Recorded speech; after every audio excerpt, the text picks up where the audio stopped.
سو وَأَقِيمُوا الصَّلَاةَ وَآتُوا الزَّكَاةَ، نماز قائم کرو اور زکوٰۃ دو، وَارْكَعُوا مَعَ الرَّاكِعِينَ، اور رکوع کرنے والوں کے ساتھ رکوع کرو۔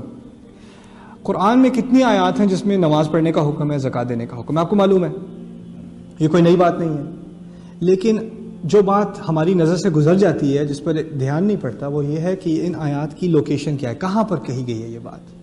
اگر آپ پچھلی بات سے اس کو ملائیں گے نہیں تو بات سمجھ میں نہیں آئے گی۔ پچھلی بات کیا تھی؟ میری آیات کو چھوٹی قیمت پر مت بیچو، میرا تقوی اختیار کرو، جھوٹ کو اور سچائی کو آپس میں ملا کر مت پیش کرو، جھوٹ کو چھپاؤ مت۔ اب کہا جا رہا ہے نماز قائم کرو۔ کہنے کا مقصد کیا ہے؟ جو نماز قائم کرتا ہے وہ آیات کو نہیں بیچتا، جو نماز قائم کرتا ہے وہ جھوٹ اور سچ کو آپس میں نہیں ملاتا، جو نماز قائم کرتا ہے وہ سچائی کو نہیں چھپاتا۔ یہی نماز اصل قائم کرنا ہے، وَأَقِیمُوا الصَّلَاةَ۔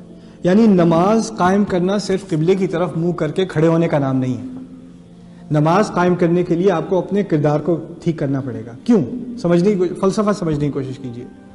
آپ جب اللہ تعالیٰ کے سامنے نماز میں کھڑے ہوتے ہیں تو اسی طرح یہ ایک طرح سے ایک پریکٹس ہے، ایک دن ہم نے اللہ تعالیٰ کے سامنے ویسے ہی کھڑے ہونا ہے، اور جس دن کھڑے ہونا ہے ہماری ساری کرتوت سامنے آئیں گی۔ فَأَمَّا مَنْ أُوتِيَ كِتَابَهُ بِيَمِينِهِ وَأَمَّا مَنْ أُوتِيَ كِتَابَهُ بِشِمَالِهِ۔ اس کا کیا حال ہوگا جس کے دائیں ہاتھ میں کتاب دی جائے گی، اس کا کیا حال ہوگا جس کے بائیں ہاتھ میں کتاب دی جائے گی۔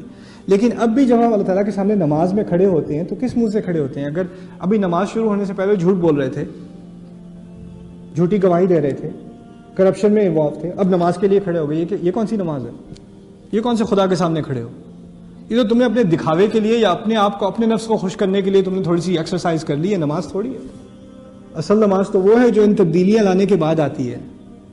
تو یہ جب اس تمام کرپشن کی طرف اللہ تعالیٰ نے اشارہ کیا ہے اور پھر نماز کی طرف ہماری توجہ دلائی ہے، وہ اس لیے کہ نماز اصل اس کا مقصد صرف تمہیں کھڑا ہونا نہیں، تمہارے کردار کو کھڑا کرنا ہے۔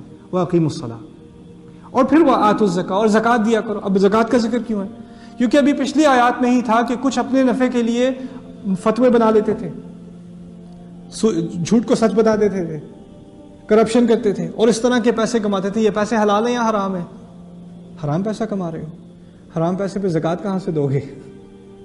وَآتُوا الزَّکَاۃَ، یعنی کمائی تو حلال کی کرو تاکہ زکوٰۃ دے سکو، اپنے کردار کو ٹھیک کرو تاکہ اللہ تعالیٰ کے سامنے واقعی نماز میں کھڑے ہو سکو، کسی منہ سے کھڑے ہو سکو اپنے رب کے سامنے۔